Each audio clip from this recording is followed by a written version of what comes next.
Hey guys, welcome back to another tutorial video. So in today's video, I'll show you how to download TikTok videos without a watermark. So first, open TikTok and find the video you want to save.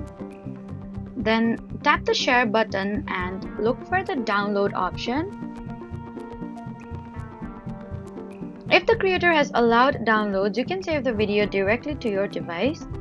However, TikTok's official download option may include the TikTok watermark.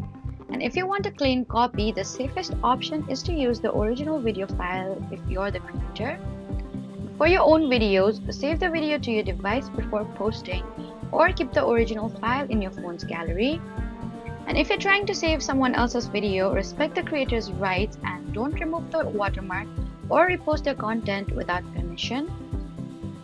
So there isn't an official TikTok feature that removes another creator's watermark, but you can save your own original videos without one. So that was it for the video. Please do not forget to like, comment, and subscribe for more helpful tutorials. Thank you for watching.